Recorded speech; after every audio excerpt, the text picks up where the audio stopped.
Panginoon, buong sandaigdigan.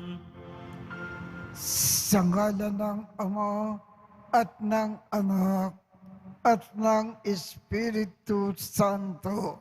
Amen. Sumainyo ang Panginoon. At sumayo rin. Aminin natin ang ating mga kasalanan upang tayo ay maging marapat gumanap sa banal na pagdiriwang. Panginoong Jesus, binigyan mo kami ng bagong buhay. Panginoon, kaawaan mo kami. Panginoon, kaawaan mo kami. Panginoong Jesus, pinapatawad mo ang aming mga kasalanan. Kristo, kaawaan mo kami. Kristo, kaawaan mo kami. Panginoong Jesus, binabahagi mo sa amin ang iyong katawan at dugo sa Eucharistia.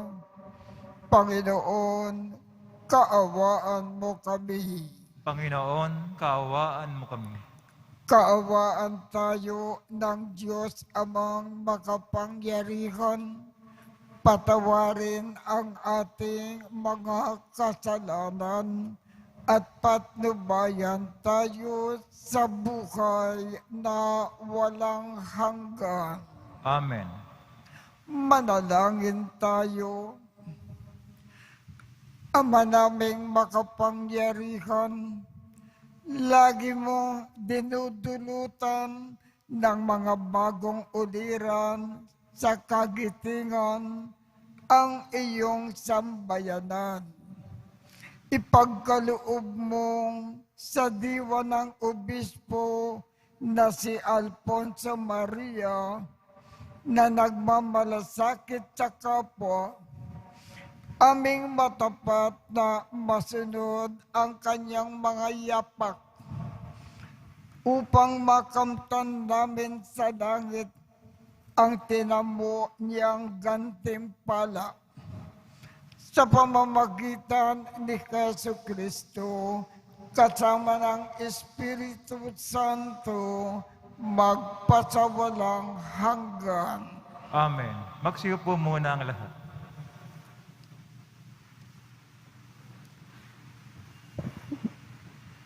Pagbasa mula sa aklat ni Propeta Jeremias. Nang taong din yun, nang ikalimang buwan, nang ikaapat na taon ng paghahari ni Sedekias sa Huda, si Jeremias ay kinausap ni Ananias, anak ni Propeta Azur ng Gabaon. Sila nooy nasa patio ng templo. Sa harapan ng mga saserdote at ng mga tao, ang sabi ni Ananias, "Ito ang sabi ng Panginoon, ang Diyos ng Israel. Winakasan ko na ang kapangyarihan ng hari sa Babylonia. Sa loob ng 2 taon, ay ibabalik ko sa templong ito ang lahat ng kagamitan na kinuha ni Haring Nabucodonosor at dinala sa Babylonia. Ibabalik ko rin dito si Jeconias, anak ni Haring Joaquim ng Huda, at ang lahat ng bihag na taga-Huda na dinala sa Babylonia. Aalisin ko na kayo sa ilalim ng kapangyarihan ng Babylonia." Sinabi naman ni Propeta Jeremias kay Propeta Ananias, nang naririnig ng mga saserdote ang lahat ng naroon sa patio ng templo. Amen. Ganyan nga sana ang gawin ng Panginoon. Magkatotoo nawa ang ipinahayag mo. Mapabalik sana rito mula sa Babylonia ang lahat ng kagamitan sa templo at ang lahat ng dinala roong bihag. Ngunit, pakinggan ninyo ang sasabihin ko sa inyong lahat. Ang mga propetang nauna sa atin ay nagpahayag na magkakaroon ng digmaan, taggutom at salot sa maraming bansa at tanyag na mga kaharian. Kung magkakatotoo ang pahayag ng isang propeta, naiiral ang kapayapaan, saka lamang natin malalamang ang Panginoon nga ang nagsugo sa Kanya. Pagkarinig niyon, kinuha ni Propeta Ananias ang pamatok na nasa batok ni Jeremias at binali. Pagkatapos, sinabi niya sa lahat ng naroroon, sinasabi ng Panginoon na ganito ang gagawin niya sa mga pamatok na inilagay ni Haring Nabucodonosor sa lahat ng bansa. At ito'y gagawin niya sa loob ng 2 taon. At umalis si Propeta Jeremias. Pagkalipas ng kaunting panahon, mula nang baliin ni Propeta Ananias ang pamatok ni Propeta Jeremias, kinausap ng Panginoon si Jeremias, pumunta ka kay Ananias at sabihin mo, nawasak mo nga ang pamatok na kahoy, ngunit papalitan ko ng bakal.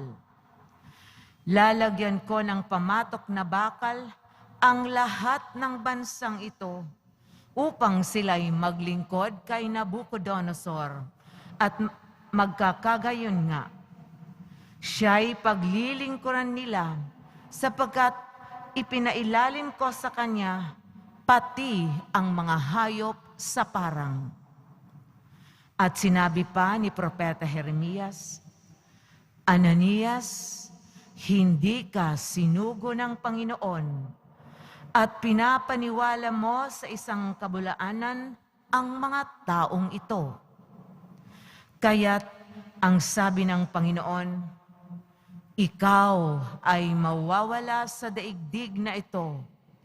Mamamatay ka sa taon ding ito sapagkat tinuruan mo ang bayan na maghimagsik laban sa Panginoon. At nang 7 buwan nga ng taong iyon, si Propeta Ananias ay namatay. Ang salita ng Diyos. Salamat sa Diyos. Poon, ituro mo sa akin ang utos mo upang sundin. Poon, ituro mo sa akin ang utos mo upang sundin. Sa landas na di matuwid, huwag mo akong babayaan. Pagkat ikaw ang mabuti, ituro ang iyong aral. Poon, ituro mo sa akin ang utos mo upang sundin. Tulungan mong ihayag ko yaong tunay na balita. Yamang sa iyong kahatulan, lubos akong may tiwala. Poon, ituro mo sa akin ang utos mo upang sundin. Sa akin ay magsilapit, ang sayo ay may takot. Maging yaong mga tao na alam ang iyong utos. Poon, ituro mo sa akin ang utos mo upang sundin. Sana'y lubos kong masunod ng buo mong kautusan, upang hindi mapahiya't tamuhin ko ang tagumpay. Poon, ituro mo sa akin ang utos mo upang sundin.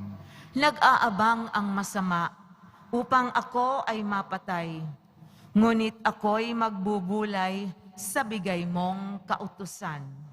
Poon, ituro mo sa akin ang utos mo upang sundin. Hindi ako nagpabaya sa utos mo at tuntunin, pagkat ikaw ang guro ko na nagturo ng aralin. Poon, ituro mo sa akin ang utos mo upang sundin. Magsitayo na po ang lahat.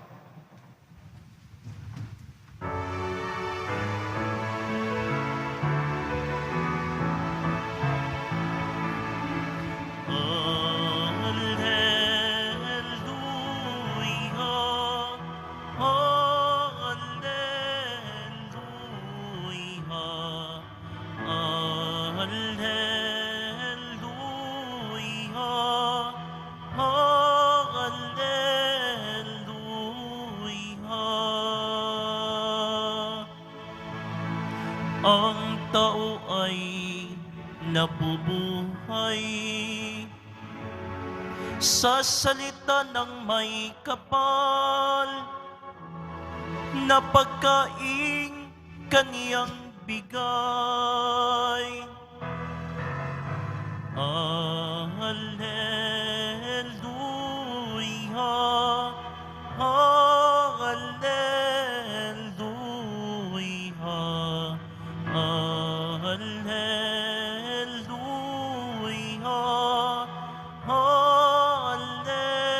Alleluia. Sumainyo ang Panginoon. At sumayo rin. Ang mabuting balita ng Panginoon ayon kay San Mateo. Papuri sa iyo, Panginoon. Noong panahong iyon, nang marinig ni Jesus ang pagkamatay ni Juan Bautista, siya ay sumakay sa isang bangka at nag-iisang pumunta sa isang ilang na lugar. Nang mabalitaan naman iyon ng mga tao, sila ay lumabas ng bayan at lakad na sumunod sa kanya. Paglunsad ni Jesus sa dalampasigan, nakita niya ang napakaraming taong yaon. Nakabag siya sa kanila at pinagaling niya ang mga may sakit na dala nila. Nang dapit hapon na, ay lumapit sa kanya ang mga alagad.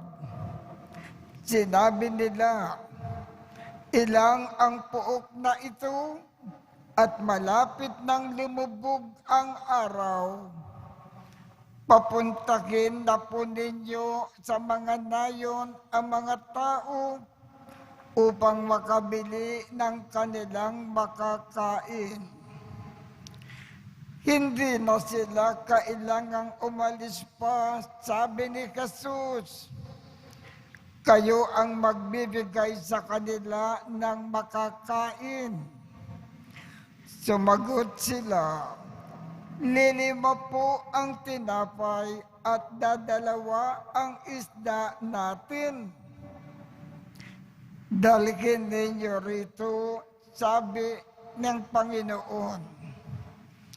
Pinaupo niya sa damuhan ang mga tao.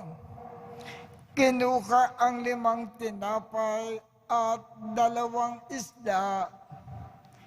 Tumingala siya sa langit at nagpasalamat sa Diyos. Pinagpira-piraso niya ang mga tinapay at iniutot sa mga alagad na ipamigay iyon sa mga tao.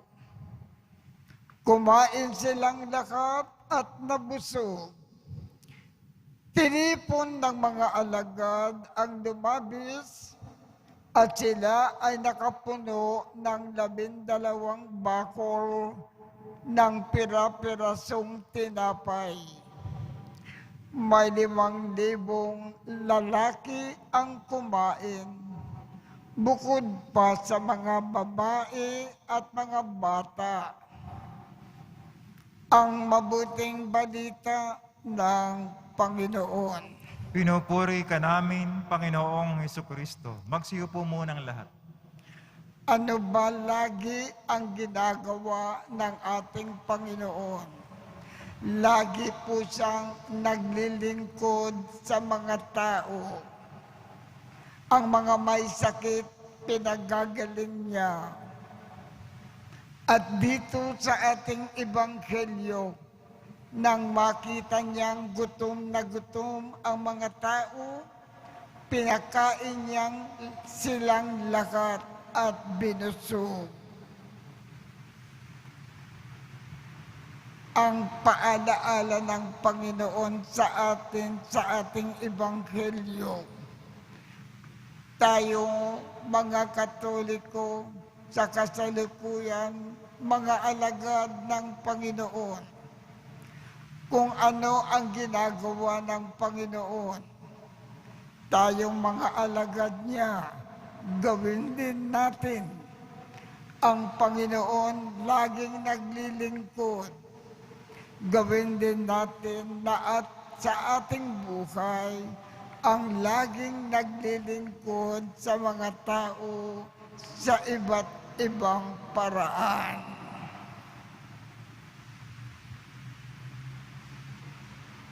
Magsitayo na po ang lahat.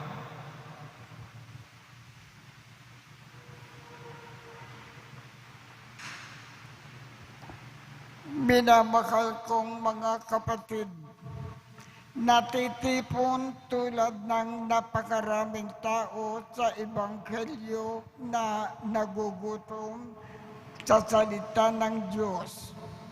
Malalangin tayo ng may pananalig sa ating Amang nasa langit na hindi nagpapabaya sa kanyang bayan, sa kanilang pangangailangan.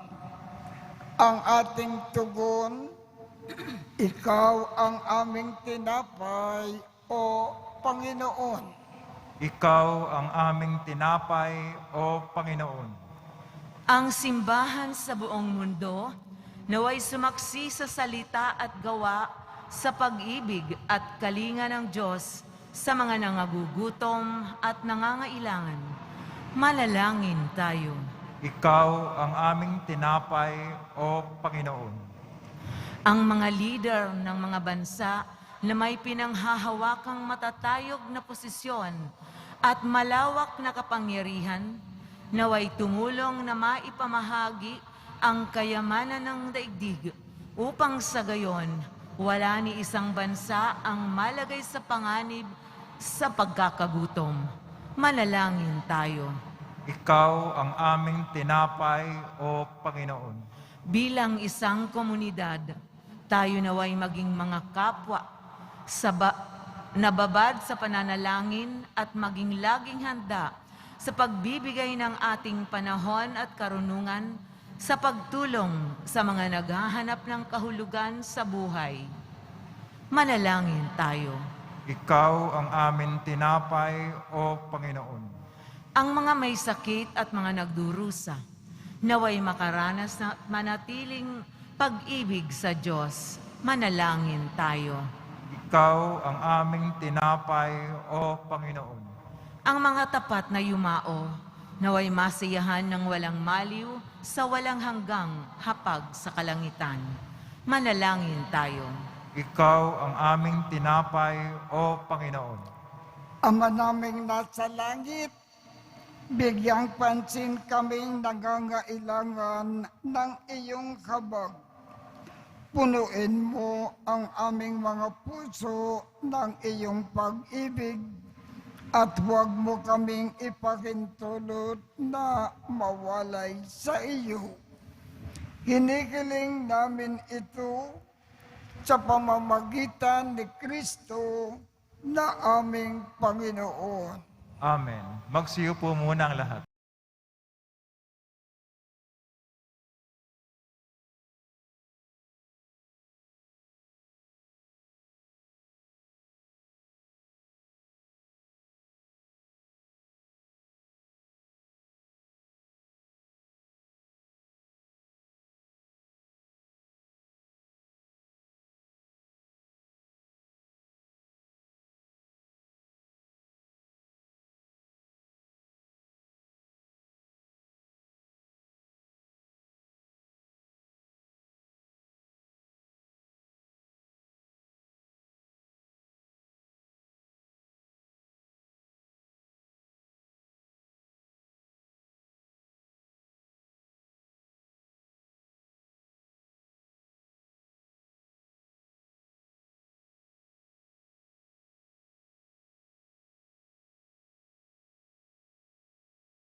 Magsitayo na po ang lahat. Manalangin kayo upang ang pag-aakin natin ay kalugdan ng Diyos Amang makapangyarihan. Tanggapin nawa ng Panginoon itong paghahain sa iyong mga kamay, sa kapurihan niya at karangalan, sa ating kapakinabangan at sa buong sambayan ng banal. Ama naming lumikha, pag-alabin mo ang kalooban namin sa ningas ng iyong Espiritu na ipinagkaloob mo kay San Alfonso Maria para maipagdiwang ang pag-aaking ito at sa pamamagitan nito, ikaw ay mahandugan ng sariling pamumukay bilang banal na alay. Sa pamamagitan ni Jesucristo, kasama ng Espiritu Santo, magpasawalang hanggan. Amen. Sumainyo ang Panginoon. At sumayo rin. Itaas sa Diyos ang inyong puso at diwa. Tinaas na namin sa Panginoon. Pasalamatan natin ang Panginoong ating Diyos. Marapat na siya ay pasalamatan.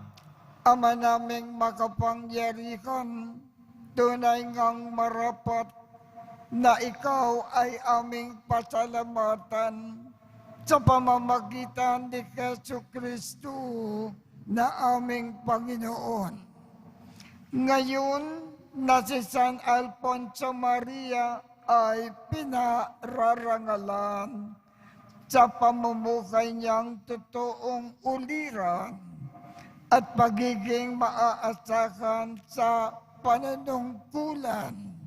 Kaya si Jesucristo na maaasahan sa katapatan ay inikayag sa pangangasiwa sa sambayanan.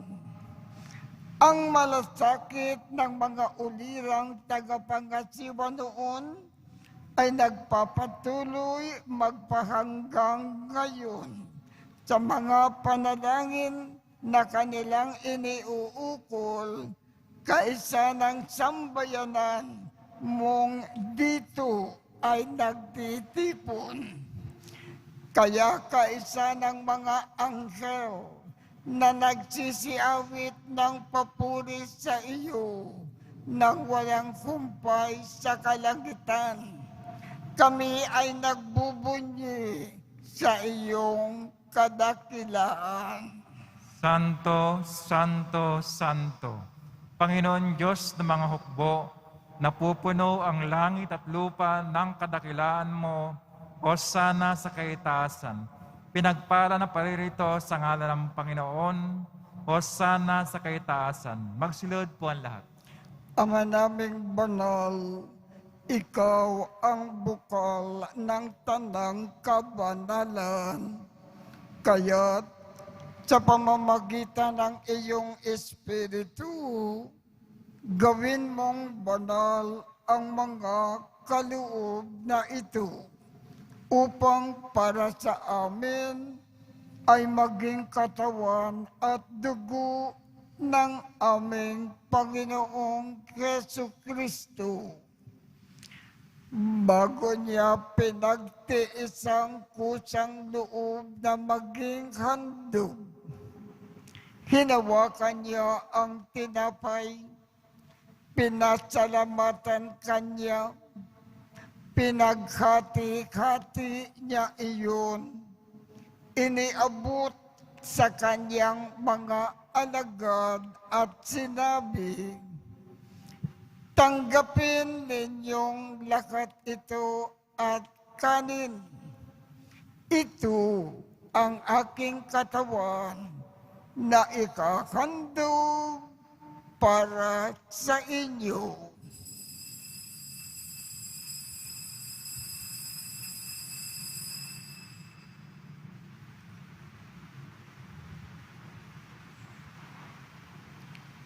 Gayon din naman, Noong matapos ang hapunan, hinawakan niya ang kalis, muli kanyang pinasalamatan. Iniabot niya ang kalis sa kanyang mga alagad at sinabi, "Tanggapin ninyong lakat ito at inumin. Ito ang kalis ng aking dugo, ng bago at walang hanggang tipan. Ang aking dugo na ibubukos para sa inyo at para sa lahat sa ikapagpapatawad ng mga kasalanan. Gawin ninyo ito sa pag-alaala sa akin."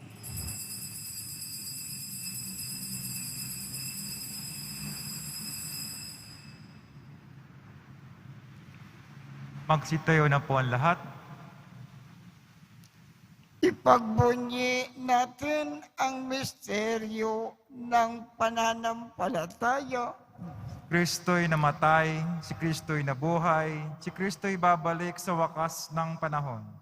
Ama, ginagawa namin ngayon ang pag-aalala sa pagkamatay at muling pagkabuhay ng iyong anak. Kaya iniaalay namin sa iyo ang tinapay na nagbibigay buhay at ang kalis na nagkakaloob ng kaligtasan. Kami ay nagpapasalamat dahil kami ay iyong minarapat na tumayo sa harap mo para maglingkod sa iyo. Isinasamo namin kaming magsasalo-salo sa katawan at dugo ni Kristo ay mabuklod sa pagkakaisa sa pamamagitan ng Espiritu Santo. Ama, lingapin mo ang iyong simbakang laganap sa buong daigdig. Puspusin mo kami sa pag-ibig, kaisa ni Francisco, aming Papa, Jose, aming Obispo, at ng Tanang Kaparian. Alalakanin mo rin ang mga kapatid naming nakimlay nang may pag-asa na sila ay muling mabubuhay. Gayon din ang lakat ng mga pumanaw. Kaawaan mo sila at patuloyin sa iyong kaliwanagan. Kaawaan mo at pagindapatin kaming lahat na makasalo sa iyong buhay na walang wakas. Kaisa ng mahal na Birhen Maria na ina ng Diyos, ng kabiyak ng puso niyang si San Jose, kaisa ng mga apostol, at ng lahat ng mga banal na namukay dito sa daigdig ng kalugod-lugod sa iyo. Maipagdiwang nawa namin ang pagpupuri sa ikararangal mo sa pamamagitan ng iyong anak na aming Panginoong Jesucristo. Sa pamamagitan ni Kristo, kasama niya at sa Kanya, ang lahat ng parangal at papuri ay sa iyo, Diyos Amang makapangyarihan, kasama ng Espiritu Santo, magpasawalang hanggan. Amen. Sa tagubilin ng mga nakagagaling na utos at turo ni Jesus na Panginoon natin at Diyos, ipakayag natin ng lakas loob. Ama namin, sumasalangit ka, sambahin ang ngalan mo, mapasa amin ang kaharian mo, sundin ang loob mo dito sa lupa para nang sa langit. Bigyan mo kami ngayon ng aming kakanin sa araw-araw at patawarin mo kami sa aming mga sala para ng pagpapatawad namin sa mga nagkakasala sa amin. At huwag mo kaming ipahintulot sa tukso at iadya mo kami sa lahat ng masama. Kinikiling namin, Ama, iadya mo kami sa lahat ng masama.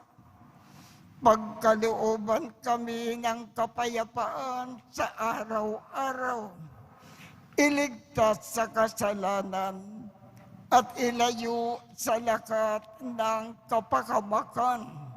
Samantalang aming pinananabikan ang dakilang araw ng pagpapakayag ng tagapagligtas namin si Hesu Kristo. Sapagkat iyo ang kaharian at ang kapangyarihan, pangapurihan, magpakailanman. Amen. Panginoong Hesu Kristo, sinabi mo sa iyong mga apostol, kapayapaan ang iniiwan ko sa inyo. Ang aking kapayapaan ang ibinibigay ko sa inyo. Tungkayan mo ang aming pananampalataya at huwag ang aming mga pagkakasala. Pagkalooban mo kami ng kapayapaan at pagkakaisa ayon sa iyong kalooban, kasama ng Espiritu Santo, magpasawalang hanggan. Amen. Ang kapayapaan ng Panginoon ay laging sumainyo. At sumayo rin. Magbigayan tayo ng kapayapaan sa isa't isa.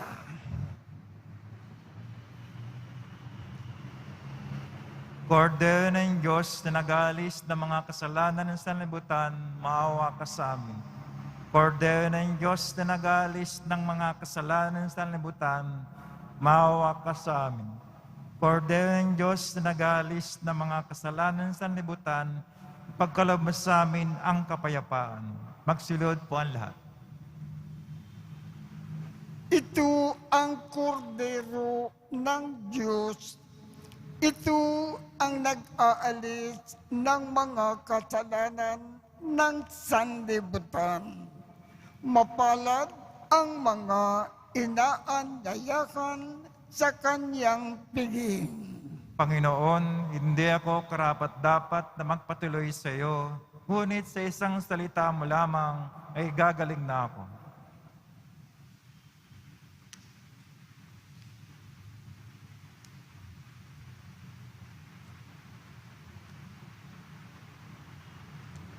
Ang katawan ni Kristo. Amen.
Manalangin tayo.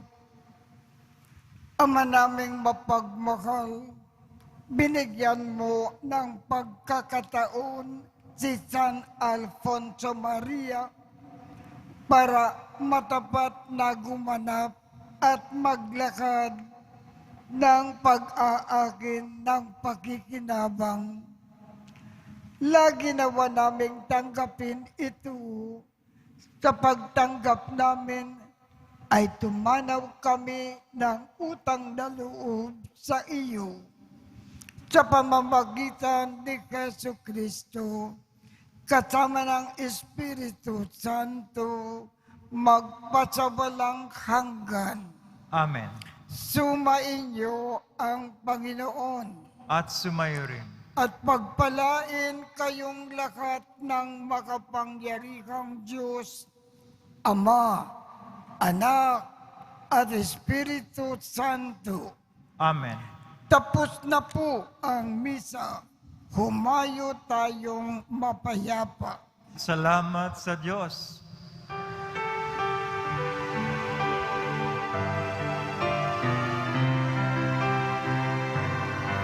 Nuestro Padre Jesus Nazareno, sinasamba ka namin, pinipinto ka namin, aral mo ang aming buhay at kaligtasan. Nuestro Padre Jesus Nazareno, iligtas mo kami sa kasalanan. Ang krus mong kinamatayan ay sagisag ng aming kaligtasan. Nuestro Padre Jesus Nazareno, dinarangal ka namin. Nuestro Padre Jesus Nazareno, nilulwalhati ka namin. Nuestro Padre Jesus Nazareno, dinarangal ka namin. Nuestro Padre Jesus Nazareno, nilulwalhati ka namin.